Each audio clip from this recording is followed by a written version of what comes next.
मुझे एक बात बताए, ये जो ग्रह हैं हमारे सूर्य, चंद्रमा, राहु, केतु जी, ये हमसे क्यों रूठ जाते हैं बार बार? ये ग्रह किसके कारण प्राप्त हुए? नहीं पता, आप बताओ। शरीर से ही ना जी। शरीर किससे प्राप्त हुआ? माता पिता से। माँ पिता से ना। माँ पिता कौन है? पिता सूर्य, माँ चंद्रमा। अच्छा सारे ग्रहों की जो शक्ति है वो कहाँ से प्राप्त होती है? सूर्य से, जी चंद्रमा से। जी। अब आप घर के ग्रहों को तो आप पूछ नहीं रहे और बाहर सोच रहे जा जाके सब ग्रह शांत हो जाएं, वहाँ पूजा करा लो, वहाँ पूजा करा लो, वहाँ पूजा करा लो। अरे कोई जरूरत नहीं किसी पूजा की। अगर आप अपने माँ पिता को प्रणाम करते हैं ना और उनकी सेवा करते हैं तो आपको किसी भी पूजा की जरूरत नहीं।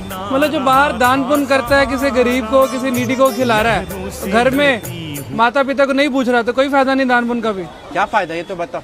और मंदिर गुरुद्वारे जाने का भी कोई फायदा कोई नहीं। फायदा नहीं भाई। सबसे पहले भगवान कौन है? माता पिता। जिसने अपने माँ पिता की सेवा कर ली उसने सब कुछ जीत लिया। अगर वो अपने माँ पिता की सेवा नहीं कर सकते तो उनका कोई भी दान व्यर्थ है। आज जो गणेश जी अग्रसर हैं, सबसे पहले उन्हीं की पूजा होती है। क्यों? उन्हें ब्रह्मांड के 3 चक्कर की जगह माँ पिता की परिक्रमा कर ली थी। तो हम कैसे खुश कर सकते हैं अगर कोशिश करना चाहे कोई बच्चा? भाई अपने माँ पिता से पूछो उनको कहाँ जाने की इच्छा है। अगर आप कैपेबल हैं तो उनके साथ जाओ, उनको तीर्थ कराओ, उनको अच्छी अच्छी चीजें जो उनको पसंद है वो खिलाओ, उनको उनके पसंद की चीजें ला के दो। पिता तो फिर भी एक बार वो कह देगा बेटा ये नहीं, ये ला दे, ये नहीं। माँ को कुछ नहीं चाहिए, माँ को तो ही चाहिए उसका बेटा उसकी सुन ले। हाँ। तो हम लोग अगर अपने माँ पिता के साथ समय बिताएंगे ना तो उनका अनुभव, और अनुभव से बड़ा कोई भी टीचर नहीं होता। और आज के टाइम में यही विपरीत हो रहे हैं सब।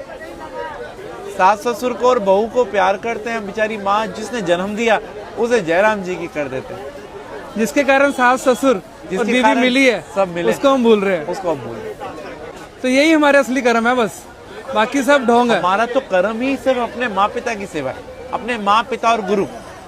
प्रातः काल उठकर रघुराई, माँ पितु गुरु चरण नवाई। भगवान राम भी सुबह उठते ही सबसे पहला काम यही करते थे। माँ पिता की ही सेवा हर एक मनुष्य ने करी और वो भगवान बना। अरे वाह। और फिर उसको कोई ना तो ग्रह तंग करेंगे और ना ही कोई पितृदोष होगा और उसके पूर्वज भी खुश, सब कुछ खुश। तो राहु केतु फिर तभी आकर परेशान करते हैं। भाई राहु केतु कौन है? बुध, चंद्रमा, सूर्य, शुक्र कौन है? शनि कौन है? हमारे पास रहने वाला एक व्यक्ति राहु है, एक केतु है, एक चंद्रमा, एक सूर्य, एक शनि है। तो हम इन सबको भाई सब